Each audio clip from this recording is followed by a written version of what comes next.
Now we have a power options customer we talked to this week, sent a couple emails in and said, hey, I'm kind of phrasing this wrong, but they said, hey, look, I'm getting some stock recommendations and some ETF recommendations from another service, and they're about $20 less per month than you. So I'm looking at your site and I see these option strategies. I'm not trading options as much right now. I'm looking for new stocks that I might do for option strategies. I might convert them to covered calls. I might convert them to collars. I might convert them to married puts.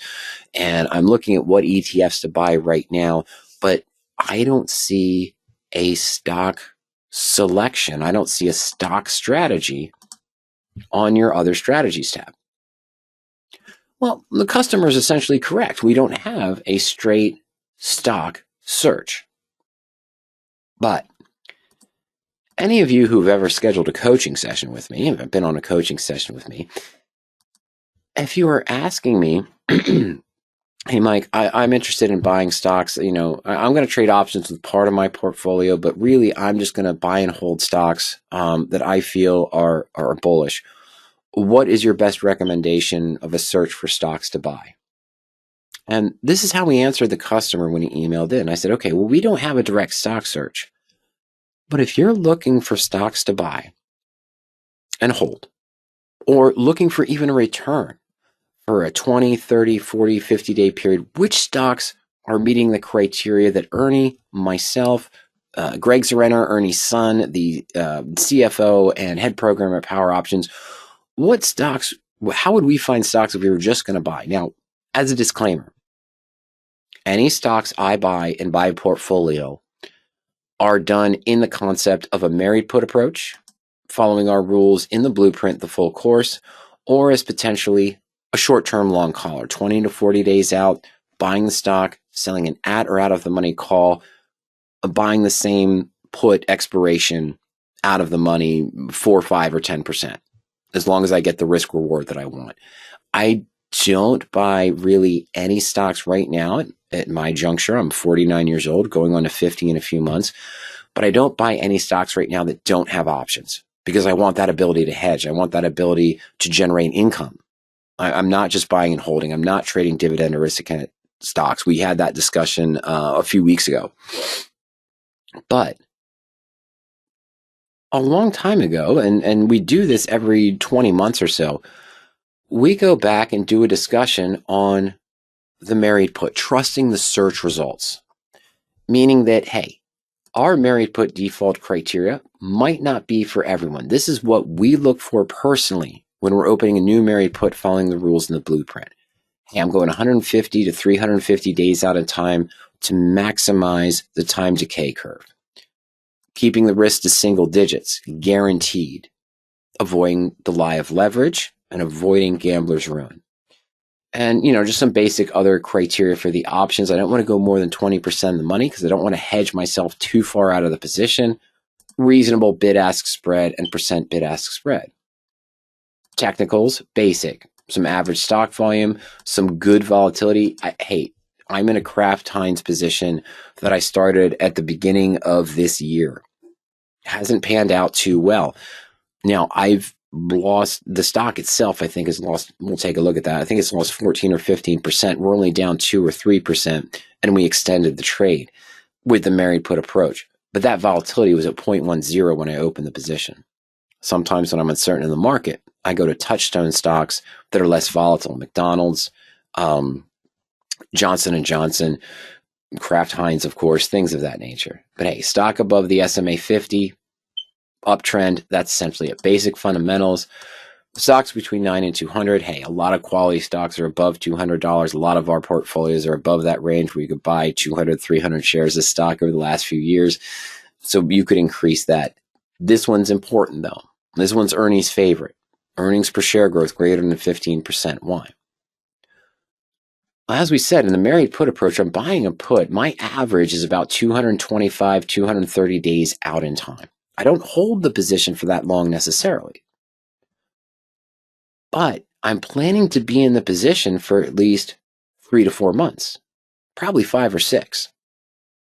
And if my expectation for a married put which it is, following the rules in the blueprint, is that I'm expecting a stock to move up 3 to 6% in the next 20 to 40 days, while at the same time having the potential to move up another 5 to 8% in the following 60 to 75 days.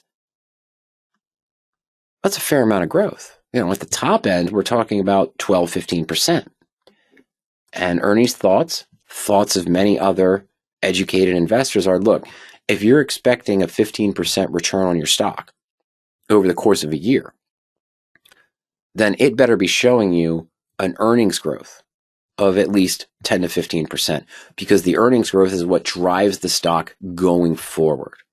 That is one of Ernie's main tenets. And so, yeah, with this married put approach, with my initial expectations of what I think the stock's going to do, regardless of how I play the income methods from the blueprint, is that, yeah, if I expect that stock to move up 10 or 12% in the next 7 to 8 months, absolutely, I want to see an earnings per share growth on that stock of 15% or more. That's driving growth in the stock, keeping it in the news, keeping it pushing up, surprising at earnings events. That's what I want to see. That's going to drive the stock. Doesn't always happen, which is why we buy that put there, to keep our risks down into those single digits of, as I mentioned, 6%, 7%, 8% or so, because you never know what's going to happen, as I mentioned, with Kraft Heinz over time. Okay. Why am I using this as a stock search? What is running right now? You've got your Magnificent Seven. You've got your bets on Tesla. We saw that was up 2.7% today when we looked at the watch list that I had. And we saw AMD and we saw NVIDIA down. The popular stocks that everyone wants to jump into. Hey, Palantir is in here as well. What is this dominated by? Gold. I Am Gold. Alamos Gold. One of my married puts. Bulletproof right now. Kinross Gold. Where's it? Wheaton. Silver Wheaton. Old Silver Wheaton. One of my favorite trades I ever did. 12, 15 years ago. One of my first married put trades was Silver Wheaton. Newmont Mining, I've been in that 1 or 2 times as well. Why is this being dominated by the precious metals? Well, because those are the ones that have been reaching the new highs. Those are the ones that have been exceeding expectations in this volatile market. Gold and silver have been extremely strong. Some of the rare earth elements have been fairly strong as well. Okay. Well, I want to say proof is in the pudding, but I don't necessarily want to say that. As you know, we offer historical tools on power options and our backtest feature. When you go to backtest, you can do a search by symbol, or you can do the Smart History Excel. And so what I did prior to this webinar, this is to answer the question of why I would use this as a stock search. When we were in married put, we were using the default search. This is our preferred search.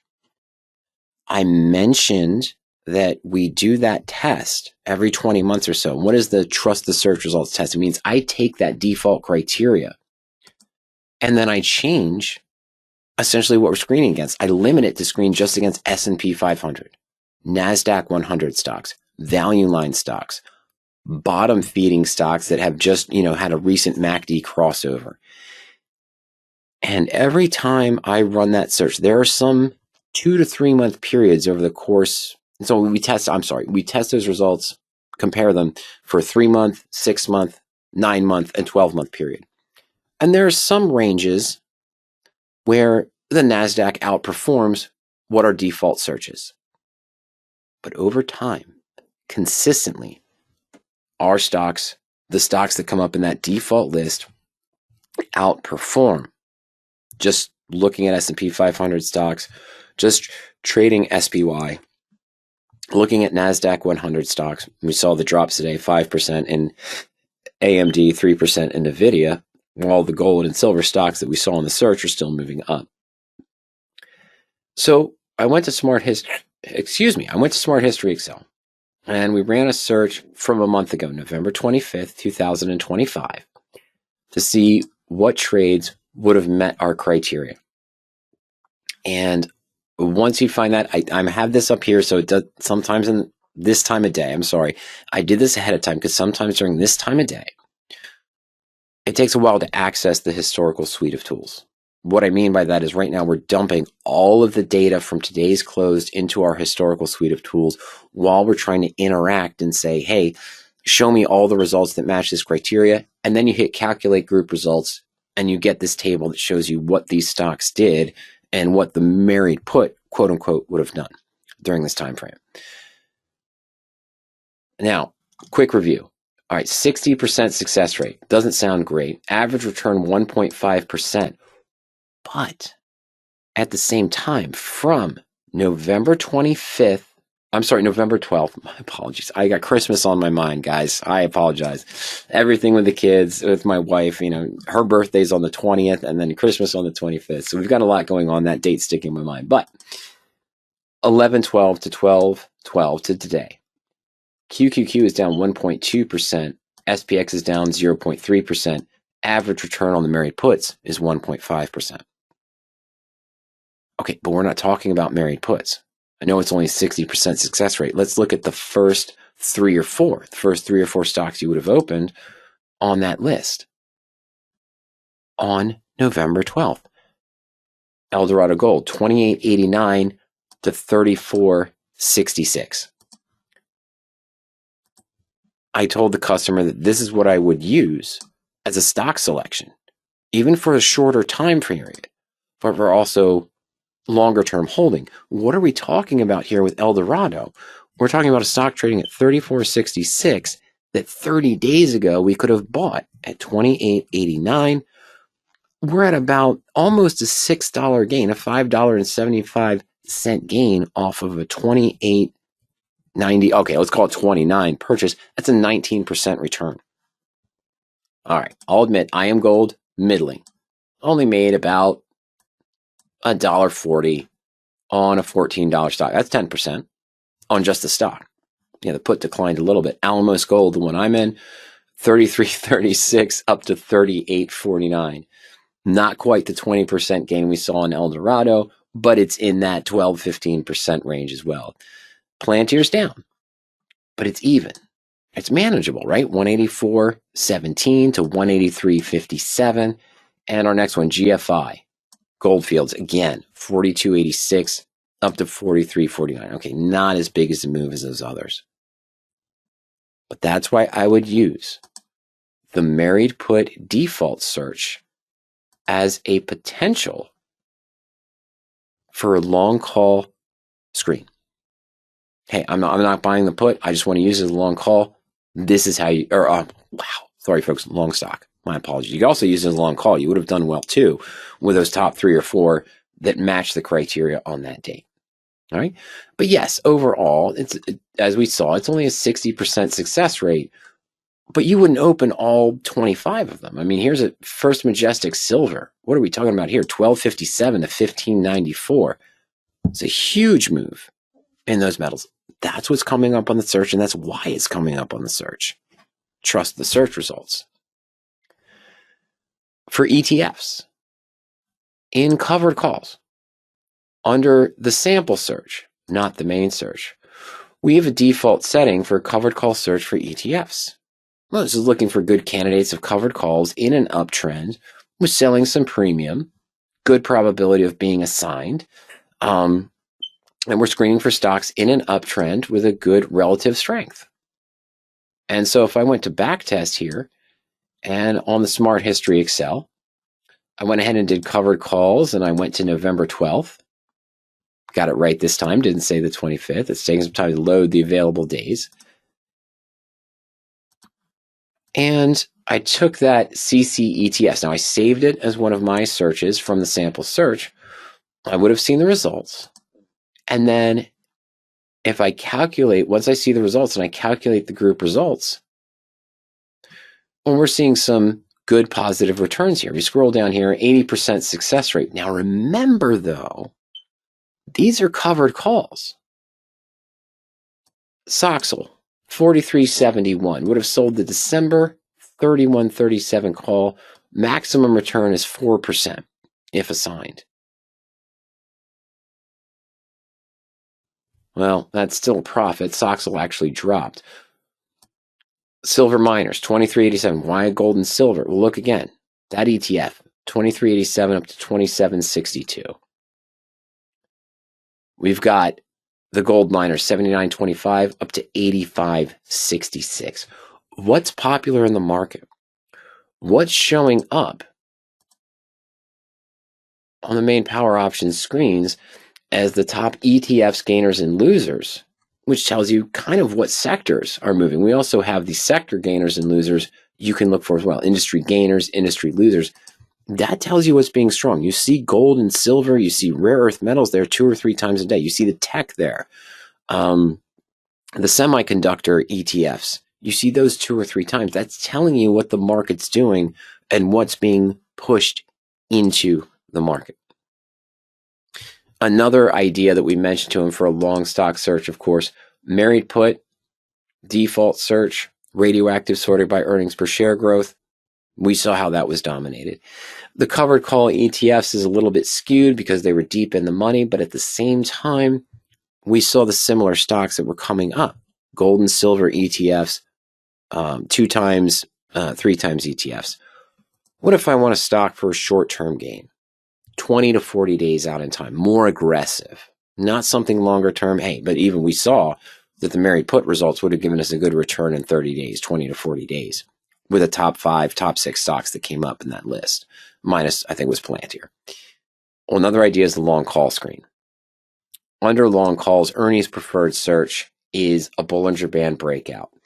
Again, gold pops up again. Out of the money calls, 30 to 45 days out in time, 15 to 45 days out in time.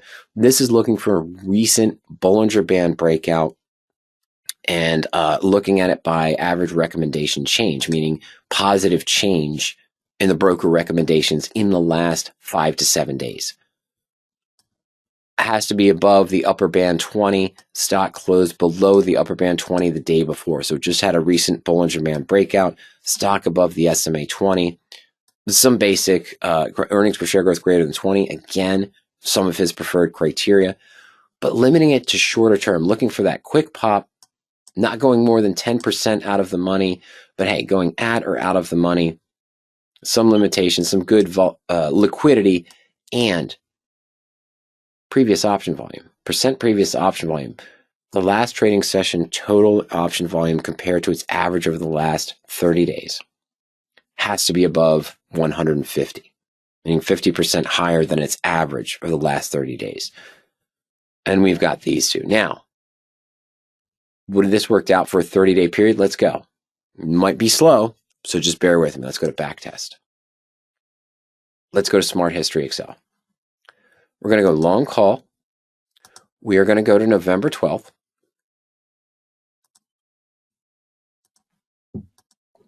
And we're going to use our default Bollinger Band breakout. Now, that was pretty fast. It was Jeffries. It was just one. When we ran this test last week, we only had one as well. We customized the search a little bit. We just ended up with McDonald's. Remind me to check that out. MCD. Okay, so let's calculate group results. All right, so flatlined. Stock price initially, when we calculated group results, is at 59.41, and we're at 62. We lost some volatility here on the option, I think. We're at the December 60 at the money. I was originally 37 days away. Now, of course, we're only 7 days away. So we've lost some time value, and I think we lost some IV. But in this case, remember, I wasn't talking to the customer about the long call. We're going to show how this long call could be profitable, would have been very profitable in just a moment. But this was about stock selection. What happened to the stock? Is it a huge move? Well, not necessarily, but we did move up to $62 today from our initial entry price when we found this on the screen. So it's about 260 roughly, and divided by our initial entry price, 59.41. Yes, I'm doing this on the calculator, folks. That's about a 4.4% gain in 30 days. Not terrible. It's a good move. Could convert it now to a married put, could convert it now to a long collar for January, could convert it, if it has weeklies, to other strategies. But this is just, yeah, so this long call didn't work out too well, but the stock did move up 4% as we expected, 4.4% as we expected. Now, as a long call, how is this the worst thing that could happen where it break even? Hey, Mike, my stock went up 4%. I lost. Well, something happened in between there when the stock moved up. When you're using the historical tools, you found these on the searches, you can go to analyze position. This is going to take a while, but this is going to give us a breakdown. It's only taking a while right now. It's usually instant, but it's taking a while right now simply because, as I mentioned, we're uploading all the data. But what it's doing is calculating all the numbers and drawing a graph and showing us, it's going to show us when this option hit its maximum profit and its maximum loss. Why is that important? Because you're using the backtesting tools to go through this. You can say, okay, well, this one is at a 0% return, but at one point during this cycle, and I don't know what it's going to be, but at one point during the cycle, I had a 55, 60% return. Okay, let me run the next one. Okay, this one is still a 10% profit, but at one point it was an 80% profit. What's that helping you do is now set realistic expectations for your gains and your trading plan. I can say that, yeah, I was targeting 100, 120% on my long calls. I don't always hit it. And then suddenly they drop down to a 30 or 40% loss and I get out of them. And that's not a bad plan either, believe me. Success rate on long calls, you should only expect to be around 48 to 51% long term. It's the management that comes in, being able to say, hey, I've got a 60, 70% profit on this long call in the first 20 to 40 days. I need to take that off the table. I can buy back in later on if I want to, but I can't let that go back. I can't let some news come out and this go back to a 20 to 30% loss on the position or 70 to 80% loss on the position. All right, that timed out. So we're going to try to run it again and see if we can get it up there. If not, we'll test it later. But that analysis view, when you're in the history, analyze position, that's going to be able to show you the top gain or loss during the trade. Now we're at break even right now, but again, why I brought all this up, but I know it was kind of a long-winded discussion. We do essentially have stock searches and ETF searches as well on power options. Our preferred stock search, if you're just looking to trade stocks, it'd be on our married put default, the radioactive sorting by earnings per share growth. Or for ETFs, I like to use that sample search. Didn't see the best results we wanted, but the sample search screen, covered call searches for ETFs, yes, it's looking for in the money covered calls, but at the same time, these are the ETFs we would be buying that match the criteria. And you say, well, hey, dividend paying stocks, dividends and out of the money on the covered call sample search screen. Those are dividend stocks that Ernie and I might be interested in buying right now. Shorter term, long stock plays without options transactions on the long call search, that Bollinger Band breakout, that's what we're looking for.